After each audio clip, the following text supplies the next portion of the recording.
Now, we're continuing with this novel after having previously ended off our last chapter on a somewhat depressing note.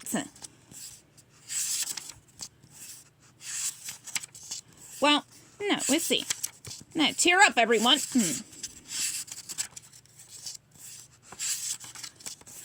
Chapter 12. It was daylight by the time Megamind returned to his hideout. "Minion!" he shouted, bursting through the door. "Okay, Minion, you were right. I was less right. It's time to get back on track. You can come out now, Minion." Megamind listened to his voice echo through the empty halls. Then he remembered that Minion was gone too. Megamind was truly alone. Just then, the brainbot scurried in. At least some things were left. Megamind pointed to a brainbot. "Bring out the Black Mamba," he commanded.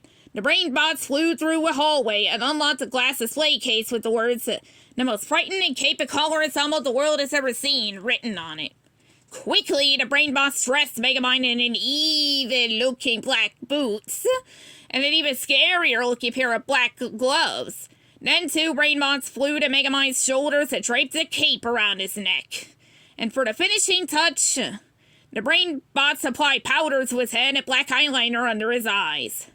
Megamind stepped up to a cracked mirror and looked at his reflection.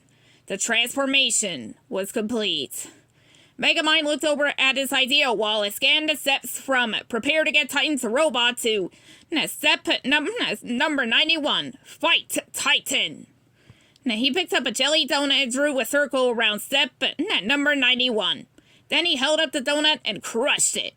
With a swish of his cape, Megamind walked over to a large figure that was draped with a tarp. With dramatic flair, he ripped off the tarp and stared up at a huge robot. "Okay, Titan, it's time to go down. With style," Megamind said out loud, climbing onto the robot. The robot sprung to life, imitating Megamind's every move. From his perch on the robot's head, Megamind and the giant robot marched into Metro City. Police cars zoomed down the streets, their sirens blasting as the giant robot speed smashed everything in its path. "Citizens of Metrocity!" Megamind's voice projected through giant speakers. "I hear there is a new hero who dares challenge my evil. Where is the one they call Titan?" The robot blasted off into the sky and landed on the top of City Hall. "Where is this magnificent specimen of goodness that has stolen your hearts?" Megamind continued. "It's 9 o'clock. Let the showdown begin." Fireworks shot off at the robot as Megamind jumped down from the roof. He was ready to face off against Titan. The only problem was that Titan was nowhere to be seen. Megamind and his robot waited and waited, but Titan did not show up. "Unprofessional," Megamind declared. "That's what this is." If Titan wouldn't come to him, then Megamind would go to Titan. Megamind rode the robot over to Titan's apartment, and the robot punched a hole through the wall. "Would Metro Man have kept me waiting?" Megamind asked Titan. "Of course not. He was a pro." Titan barely looked up from the video game he was playing. "Hey, Megamind, you're actually a guy I want to see. Also, there's a door here." Megamind walked down the robot's arm and entered the apartment. "Do you have any idea how long I waited for you?" No, I totally understand what you're saying," Titan told him. "Can you just shut up for 1 second? I'm trying to beat this level." And he turned back to his video game. "Were you even planning on showing up?" Megamind asked.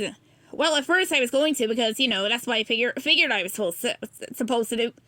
As Titan spoke, Megamind looked around the apartment, and he was horrified at what he saw. ATMs, piles of cash, and all sorts of electronics. Titan was a thief! But that was wrong. Titan was supposed to be a hero.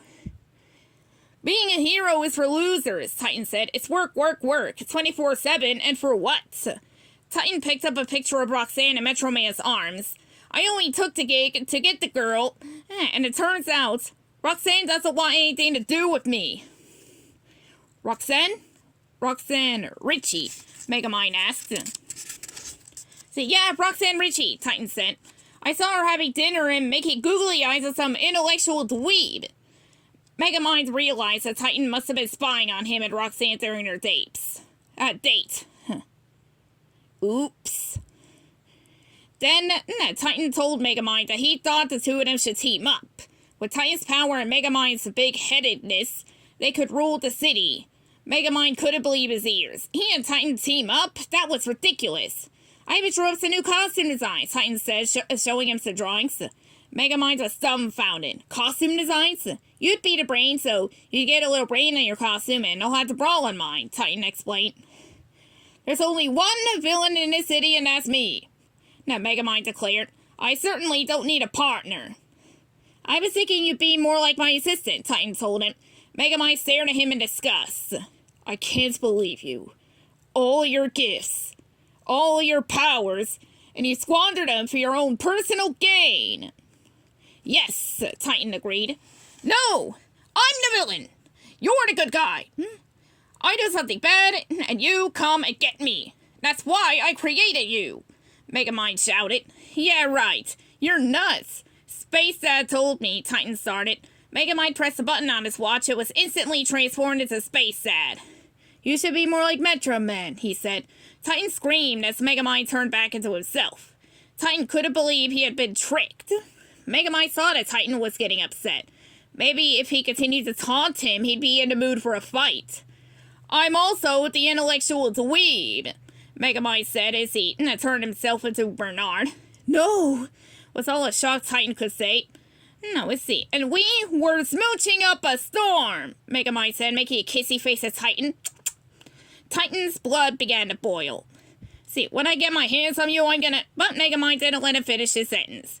He jumped onto the giant robot and backed away from the building. Yes, I know. Bring me to justice. Oh, how I miss this. Titan flew out of the building and, with one mighty punch, sent Megamind and his robot flying through the streets. And the hero strikes the first blow, Megamind cried. But evil returns with a backhand. Megamind punched Titan, and Titan landed hard on the ground. He looked back at Megamind, who was laughing at him. Titan wasn't about to go down without more of a fight.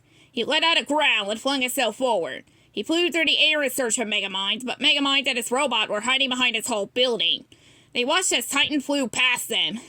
Come out, you little freak, Titan called as he hovered in midair. I want to see what that big brain looks like on the pavement. Just then, the robot snuck up behind Titan and tapped him on the shoulder. As Titan spun around, the robot punched him into a building. Bam! Titan's head smashed right through the building's wall. With a snarl, Titan pulled his head out. Megamind just laughed and walked away. You fell for the oldest evil trick in the book, he said. You little blue twerp, Titan, who had fully recovered, called. Let's see, after Megamind. He zoomed ahead and flew around the corner. Bang! Megamind hit Titan with a lamppost. On guard! Megamind called. Quickly, Titan snatched up a second lamppost and the two started sword fighting in the middle of the city. Now that's the spirit, Megamind called as he swung his weapon. Parry! Thrust! Parry again! He called out. Sword fighting moves. Now it's time for some witty back and forth banter. You go first, he told Titan. That was Titan's response. Okay, not sure where to go with that, Megamind said. This was for stealing my girlfriend. Titan responded as he swung his lamppost. The blow sent Megamind and the robot into the air. Titan flew up after them. This one's for space and making a fool out of me, he said, pushing the robot back down toward the city. Da! Megamind cried out. Titan was really angry now, was showing his true strength. He pushed Megamind and the robot, let's see, through several stories of a building. They landed hard on the ground. Well done, Megamind said, looking out from the robot. I thought the battle went really, really well. I mean, I have a few notes. Notes? Titan interrupted. What was Megamind talking about? But they can wait, Megamind continued. He held up his arms to be handcuffed. Okay, you can take me to jail now. Titan shook his head. Oh, no. I was thinking more like the morgue. You're dead. Megamind held up his hand. Whoa. This isn't how you play the game. Game over, Titan declared. Megamind started to get nervous. This guy was serious. He really wanted to kill him. Megamind was certain that his life was really in danger this time. Titan cocked his fist back and he was ready to deliver the final death blow. Ah! Megamind screamed. Panicked, Megamind hit the eject button. Immediately, he was thrown from the robot, soared through the air, and was caught by 2 brain bots. The brain bots flew Megamind through the streets with Titan in hot pursuit. Okay, I'm calling a timeout. Timeout. Megamind shouted as the brain bots tried to carry him to safety. The brain bots flew through traffic as fast as they could. Suddenly, they spotted a truck up ahead, and it was coming straight toward them. At the last moment, they swerved to avoid a crash. Boom! Titan, who had been at their heels, hit the truck head-on. The force of the explosion made the brain bots crash, and Megamind went skidding across the street. Groaning in pain, Megamind looked up. Titan was coming toward him, and he did not look happy. Brain bots! Megamind whispered into his watch. Initiate the failsafe. Just as Titan was almost on top of Megamind, 2 brain bots dropped a copper dome over him. Titan was trapped. Guess what, Buster Brown? Elated and relieved, Megamind shouted. It's made from copper. You're powerless against it. It's the very same material used to defeat. Crash! Titan's fist easily punched through the copper. Metro Man? Megamind continued. Titan tore himself out of the dome and stared down at Megamind. You should stop comparing me to Metro Man! And with that, Titan hurled the dome at Megamind. Megamind ran and jumped behind a building, just narrowly escaping. You can run, Megamind, but you can't hide, Titan called. Huge crowds scattered and cheered for Titan. He was their new hero. Or was he? We're free! We are free! The mayor shouted, happy that there was finally someone to stand up to Megamind. Oh, I wouldn't say free, Titan told the mayor. More like under new management. And with a flick of his finger, he sent the mayor flying. What are you looking at? Titan asked the crowd that had gathered. The crowd scattered, screaming as they ran. Who was this guy, they wondered. He was supposed to be their hero, but a hero wouldn't act that way. Would he? To be continued.